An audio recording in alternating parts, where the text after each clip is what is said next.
Hark, it's an 87th Precinct bonus episode. This is the bonus episode for our podcast all about the 24th book in the 87th Precinct series from 1970, Jigsaw. The story of a jigsaw. More or less, really, wasn't it? That's true. There's lots of numbers in that introduction, I noticed. Was there? I try not to think too much about what I'm actually saying. I'm just trying to keep the words separate. Books, years, and precinct numbers. Nobody can say I don't do my research and deliver the facts. No, well... What we like to do in our bonus episodes is to look at the original editions and our own editions as well. So we'll look at the original editions first. And I'm showing... We do more than just look at them. Well, you know, we'll get to that. On display this is my favourite bit, this. For my friends here is the American editions and the UK editions. I will also try and share some of the international ones on the Instagram and stuff like that. My favourite there, top right and bottom left. Okay. I'm really liking that bottom left one with a man sprawled out with jigsaw pieces. That's pretty cool. It is, unsurprisingly, they're all based around the notion of jigsaws. This is true. I mean... It's funny how none of them have a picture of like a handheld saw for cutting out like a Black & Decker jigsaw. Yeah. Yeah, it's almost like it would be totally irrelevant. But I wouldn't put... like many of the covers are. Yeah. Yeah, I wouldn't put it past them. So in terms of what we've got, the original Doubleday edition is just a big black jigsaw piece with the word jigsaw dripping blood as part of the base of it. It's pretty cool, kind of striking, minimal bit of design. It is quite nice. Whereas the original Signet edition is quite busy. It does have a painting in one little segment. It's divided into segments, not jigsaw segments, but squares and rectangles. It does have a little sort of pulp-style painting of a lady in a very see-through top. You can see a nipple. I couldn't see that. That's not the reason why I thought that was great. That's Steve-O's favourite. No, I just like the nipple was a bonus. A mad puzzle master challenges the men, the 87th precinct, 87th, and the stakes are death! Exclamation mark. Mad puzzle master. I missed that bit. Yeah. It does say that. It does say that. But very bad eyesight. I don't really think he is a mad puzzle master because there is. Well, there's no mad. There is no individual puzzle master. I'm now envisaging some kind of scenario where some guy in some kind of wacky outfit, kind of like the Mad Hatter, turns up. I riddle you. Yeah. I'm in like afternoon Channel 4, like the welcome to Puzzle Master. We've 3 contestants here. Each have the same jigsaw in front of them. Yeah. Do they have all the pieces? We'll find out on tonight's, this afternoon's Puzzle Master. Fake audience applause. Yeah. Excellent. And who would it be presented by? I don't know. Matthew Kelly, maybe? Bob Monkhouse. Henry Kelly. No, it wouldn't be. Yeah, Monkhouse's league. Be below that, I mean. Yeah. Well, he was a king. Anyway, yeah. Sorry, everyone. Back to the books. But yeah, the Signet edition is this sort of grid type thing with little sections, including a dead body, the lady in the translucent top, a face, and some. Oh, that's the legs of the man. Then the Hamish Hamilton edition, Jigsaw has the S done as a $sign, and then there's a piece missing from a jigsaw, which is a man laying sprawled out on the floor. Either that or he's falling from a plane. You can't tell, so you don't have the context. And the Pan Books edition, the original Pan Books edition, is a red background with a jigsaw, a stack of money, or rather a corner of a stack of money, but it's a jigsaw piece shape that's been cut out of it. That's like ours, isn't it? And funnily enough, we all have Pan editions that use exactly the same notion. I think it's the same image. Yeah, except I think it's a different angle. Let's have a look. I think it's a different angle. Oh. I bet you can't wait to get to our Instagram. Oh. We'll have a look at this. It is. I suspect that's the same thing, but... it's the same notion, anyway, but reshot, I think. So I will share those, and I'll share some other ones that I found. If we describe our editions of the book, it sort of goes for all of us, because it's like one of those rare occasions where we all have the same edition, more or less. Yeah. Mine does have the extra words, an 87th Precinct mystery under the name McBain. But perhaps Steve-O would like to describe his edition, and that would stand for the rest of us. It's got the gold McBain across the top, horizontally. Classic. And it's got a jigsaw piece made out of a stack of $1 bills placed on top of a snooker table in a darkened room. He's extrapolating somewhat, but... Well, it's not. It could be a snooker table. It A green surface. Maybe a bit too emerald colour for a snooker table, maybe. But anyway, green background with green notes. With just a fairly small text in the A-team font of Jigsaw. And it just says, Jigsaw. It does, yeah. And then on the back, I think they're all the same. The usual blurb on the back there. From the Scotsman and the New York Yeah, Times. it's always the Scotsman, isn't it? Must be forever reviewing books. Well, I think that it's a good review. I can understand why they use this on a lot of these pan editions. It says, and the quote is, McBain's so far ahead of police procedural writers that it's virtually a one-horse race. Hyper-readable, witty, credible. And I think that goes for most of them. Mine would have... These are all pan editions, by the way. By 1970, you're middle Beck series, aren't you? So That's very true. Well, wouldn't be a one-horse race, in my view. Perhaps the Scotsman wasn't reviewing books from Scandinavia. Well, that's it. You know, I bet they were, Well, they may not were have they even translated? They probably weren't. Anyhow, should we get to the most important thing? Yeah. Can't wait. Oh, blimey, straight in there. Ferocious. Musty, like a classic old book smell. Classic. So that was for our listeners who didn't get to see that. Was Steve just diving straight into his own edition He was there? beak first, right into the Does middle. anybody... Do you want to have a go at mine? There we go. Ooh, yours is a lot lighter smell. Lighter. Oh, there we go. Oh, go on, Steve. Delicate Complete the aroma. set. Well, yours is relatively odourless. Mine's definitely the winner today. Well, there is a mystery, though. On my... I had laced mine with a certain amount of dust.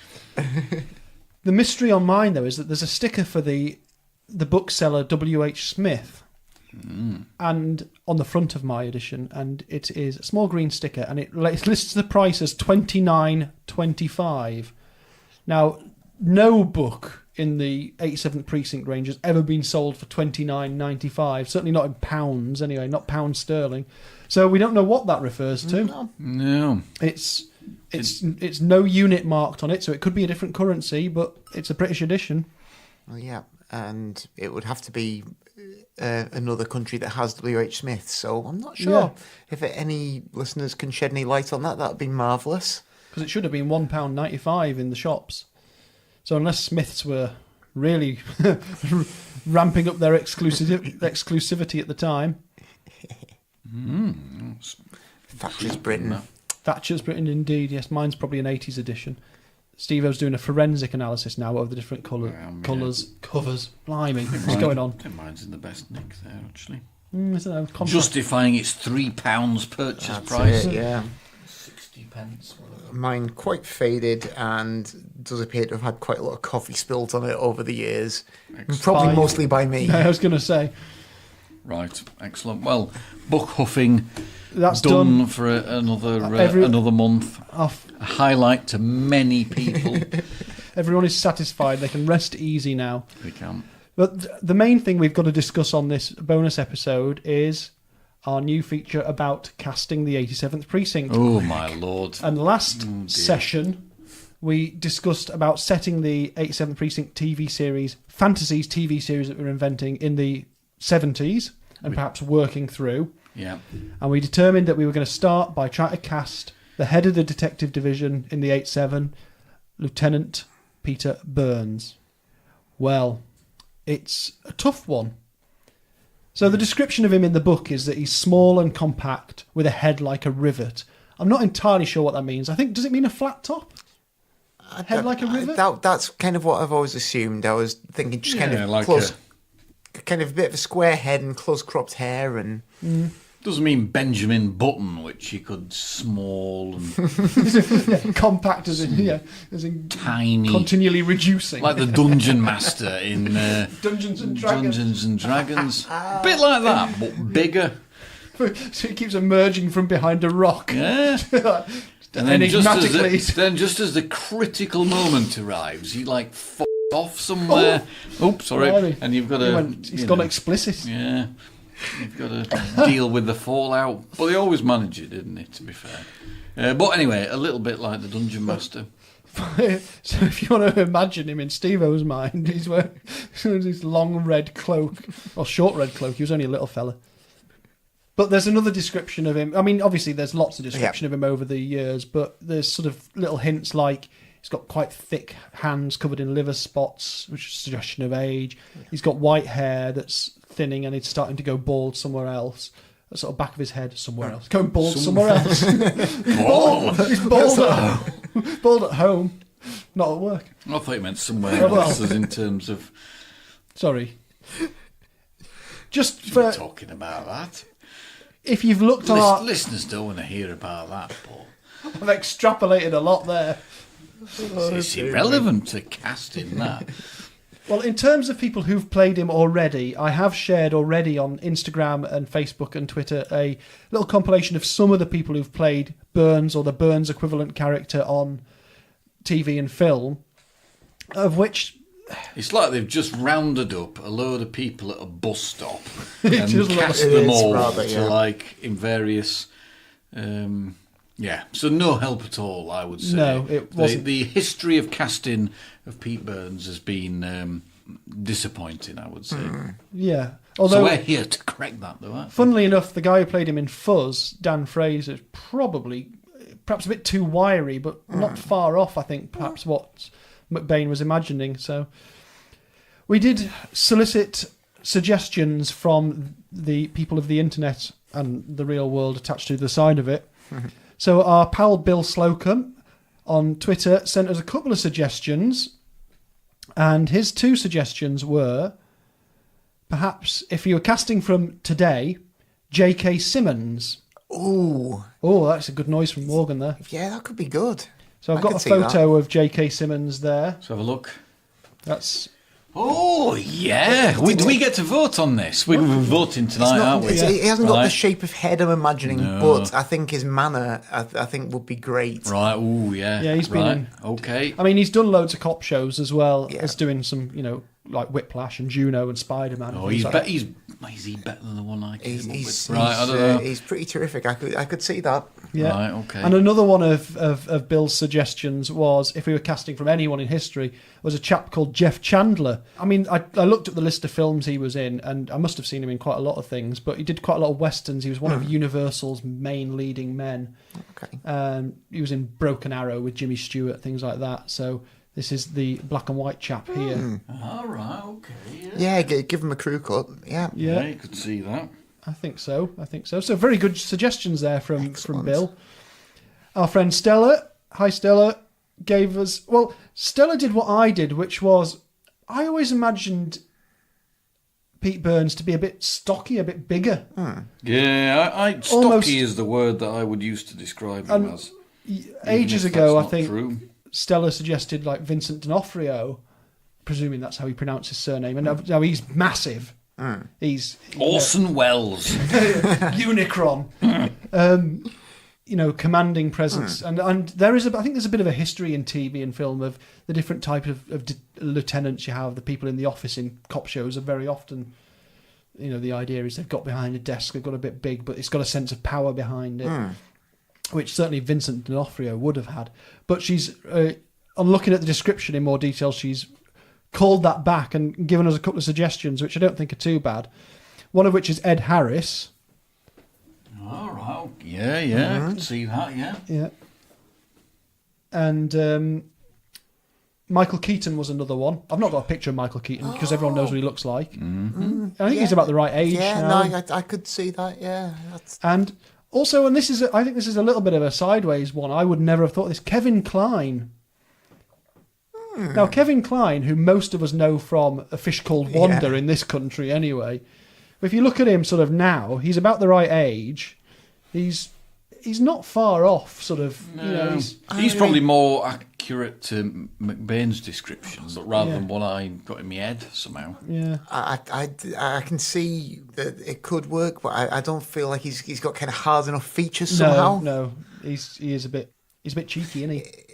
Yeah, I think he'd be more of a kind of a sort of captain who's sort of ridden up through the ranks behind a desk. I don't think Pete would respect him. He could perhaps be in line to be Captain Frick. Yeah, I could see that now. Yeah, there we go. I've got a couple of suggestions as well. And my suggestion... Now, I am terrible with names of people. Me too. And the moment I started thinking about who I would cast, I couldn't think of a single actor who'd been in anything. In fact, I could barely think of a human being.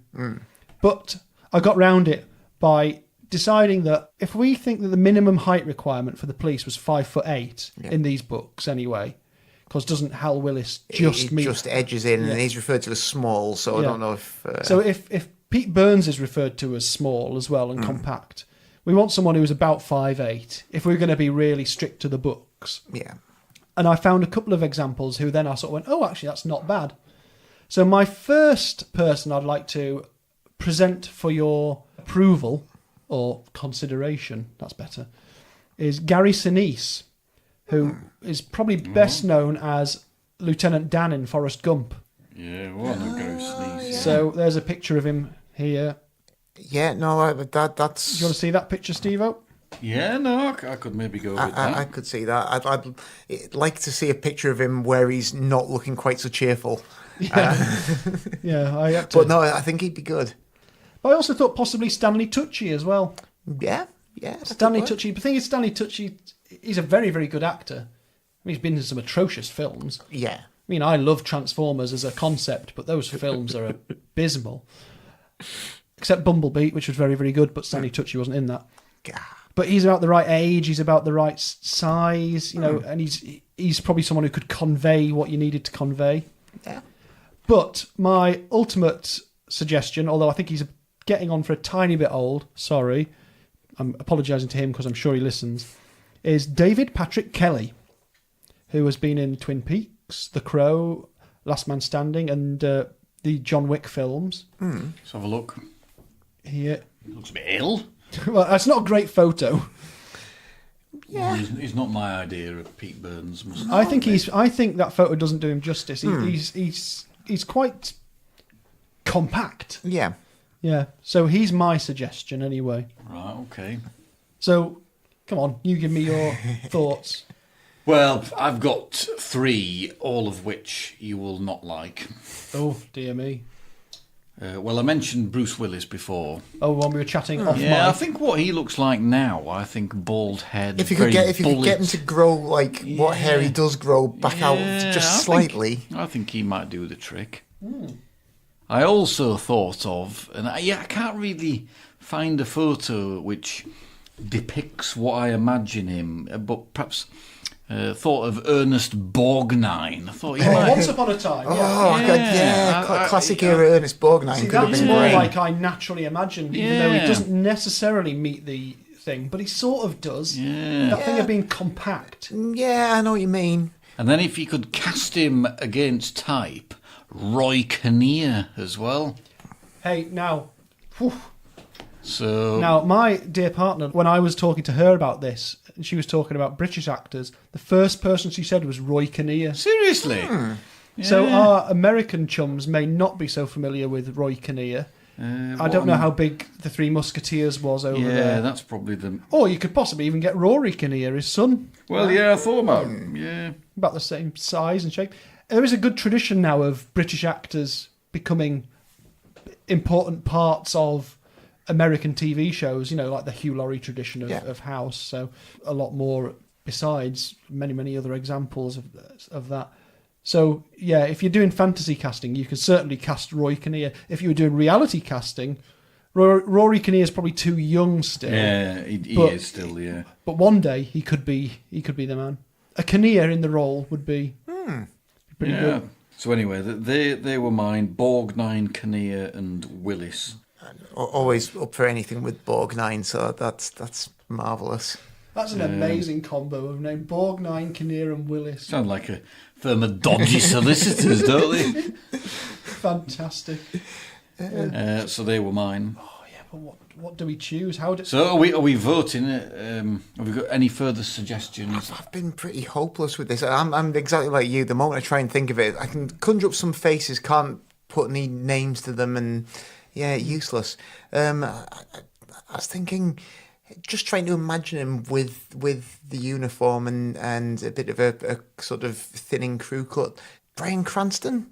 Yeah, he could do. Yeah, he could do. I think Cranston will work his way in somewhere into our casting. I wouldn't be surprised. Have we got to cast our votes then? I'm going to vote for this chap here who I'd totally forgotten about. J.K. Simmons. J.K. Simmons. Yeah, I think that's spot on actually. Yeah. You can imagine. I think you might require him to put a little bit of weight on. He's 5'11", so he's quite tall. Ooh. Well, you're all right. I'm sure we'll be able to. We can CGI his legs out. Or I quite like Borgnine myself. Mind you, but by the standards of the police in these novels, 5'11's almost compact, as everyone else is about 6'2" or 3", aren't they? Yeah, they are, if Hal Willis is tiny at 5'8", then I don't know. Sometimes the sort of choices that don't exactly correlate with the author's description can work pretty well. I mean, but I like that. I don't know if anyone thinks of the film adaptation of L.A. Confidential, the James Ellroy book, but I know Dudley Smith in that doesn't look remotely like the physical description of it in the book, but it comes across really well. So I don't know. Well, this is it. We're allowed to. We don't have to be bound by the description. It doesn't have to be absolutely slavish, does it? I think he needs to be. I think he'd be very good in terms of bang, bang, bang, get in here. I think he'd have a good. He'd get the sort of actual manner of Byrnes spot on. Yeah. So of all those, definitely him. It would get my vote. And what I would say to J.K. Simmons is, if you're playing Pete Byrnes in the 87th Precinct, you're probably on the call sheet for, 1 day out of 7. And that's all you have to. It's quite an easy job. Yeah. Yeah. There might be 1 or 2 featured stories where you have to be in a few times a week. It's easy money, JK. Plus, it's also made up money, so it can be whatever you like. We've just invented it in our heads. No, that's good. That's a good thought. I like that. Well, I think possibly. Oh dear. Possibly. Pick a word, stick with it. Possibly J.K. Simmons has come out on top. So for that, we thank our friend Bill Slocum for suggesting that. I would never have come up with that myself. And it's a really good suggestion. That's great thought, Bill. Although his other suggestion, Jeff Chandler, while he looks cool, he was 6'4", and I think you're getting well beyond. Yeah, you'd have to have everyone else standing on a box, I think, to. Or he'd have to be in a trench. That's also true. That could work. Yeah, which can make for difficulty moving the cameras around. Yeah, I think J.K. Simmons definitely. Yeah, well, there we go. We dealt with that then. Proposed, seconded, excellent. Marvellous. We are quorate on that matter. Is that how that works? I think so. So, we need to decide who we're going to cast next. Oof. Well, should we do squad alternate with somebody not in squad? Ooh, that could be interesting. I don't know, that's an idea. Do you know what, actually, I think probably we should stick with squad this time, and I should probably try and write a list of people so we choose an order. But I think, given that we've just done Jigsaw, why don't we tackle Detective Arthur Brown? Oh, yeah, that'd be cool. I think that would be an interesting choice, because he's an important character more and more so through these next few books, I think. Jigsaw's really established him, so I think he'd be a good one. So everybody, get your thinking caps on. Who would you cast as Detective 2nd Grade Arthur Brown? Marvellous. Excellent. Okay. Will do. Right. Cool. Well, there you go then. I think that's probably the bonus episode over with. It actually had content that we intended to be in there, rather than me trying to make something up. It did, although we didn't do our other bit of quiz of 1970. Oh, let's conclude with a quiz. Because if people want to stop listening, they can stop listening now. They can. They probably already have. I'm sorry, Morgan. I was so tied up in worrying about knowing who people who've acted in things were. I forgot completely about what were the top 10 music singles of 1970 in America. Not that I'm going to know. Simon and Garfunkel again? With Bridge Over Troubled Water? Well, yes, there you go. That's why I wanted to do it, because it's the same in both charts. Number 1, biggest single, Bridge Over Troubled Water, Simon and Garfunkel. Go on, Steve-O, come on. That is more or less the only crossover with the album chart of the UK. I was just trying to think about those. 1970. In the States. I like this. I like it when you've actually been... See, the quiz in the main episode, we did quite well on. I know. This completely flummoxed this ourselves. time you've been reduced to silence. Yeah. Is there any like Marvin Gaye or... I mean, he would have had records out around then. He's just before his massive flourishing of huge album stuff, isn't he? Yeah. And if you want to read my review of the newly released You're the Man by Marvin Gaye, then go to We Are Cult, where you can find that, and also my article about the return of Mr. Campion. Just go there and read my stuff. It's great. It's singles, you see, isn't it? Like albums are... Yeah, probably easier around this time. I don't know. Is it more towards the pop side of things, or other people? I mean, we're in the... It's definitely pop stuff. Yeah. Are we at the Archies yet? Not that pop. Rats. We've not gotten quite so sickly sweet with the... And we're past the point where you can confidently guess at Herman's Hermits and the Dave Clark 5 now, which is very sad. Well, I'll give you a rundown and you can chip in with your thoughts on the matters. So, as we've ascertained, at least Bridge Over Troubled Water was the biggest single. Number 2 was Let It Be by the Beatles. This isn't of the year, by the way. This is about the time of the copyright of the book. Number 3 was Instant Karma by John Lennon. Okay, yeah. Number 4 was a thing called The Rapper by the Jaggers. I know nothing of. No, lost on me. Number 5 was Love Grows Where My Rosemary Goes by Edison Lighthouse. I tried them the last time, didn't I? Oh, did you? Yeah. You were just out. You need to recalibrate. You're a year out. I clearly do, don't I? Dear me. Number 6 was ABC by the Jackson 5. Number 7 was... So there's a silence that came after that. Was 7 was a Hollies song. He Ain't Heavy, He's My Brother. He Ain't Heavy, He's Your Brother. The Hollies. Was that 1970? Yeah. I would have well put it before then. 1969. Number 8 is Spirit in the Sky by Norman Greenbaum. Number 9 is Give Me Just a Little More Time by the chairman of the board. Oh, yeah. Give me just a little more And time. all that. Yeah. That was an amazing rendition. It's wonderful, wasn't it? Yeah. I have actually played that in one of my old band at a wedding. We learnt that one. Number 10 was the song written by Paul McCartney and featured in the film The Magic Christian. Is it Come and Get It by Badfinger? It is Come and Get It by Badfinger. Yeah. If you want it, baby. It's a great song, and it's clearly McCartney writing it in about 35 minutes. He produces his own amazing demo version of it, which has been released on the anthology and pretty widely available elsewhere anyway, bootlegged. And then Badfinger more or less cover that demo note for note, just adding a bit more interesting harmonies and things like that.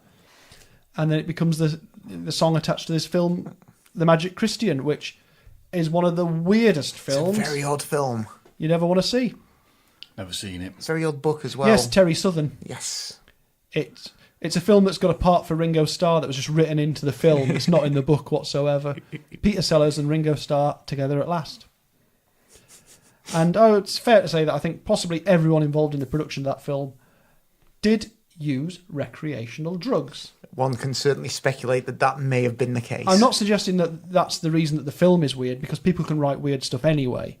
I don't subscribe to that, he must have been on drugs theory. But it's a weird book executed in a weird Very way. weird way. Yeah. I think the execution of it, I think everyone was consulting the I Ching and marijuana most of the time. Whacked out on goofballs. That sort of thing. So anyway, we snuck that little quiz in there just to annoy people at the end of this bonus podcast. So we will be back soon with Hail, Hail, the gang's all here. And hopefully I'm going to sneak in another bonus episode with an early sci-fi novel. So keep an eye out for that. And I will say goodbye. Goodbye. Very well.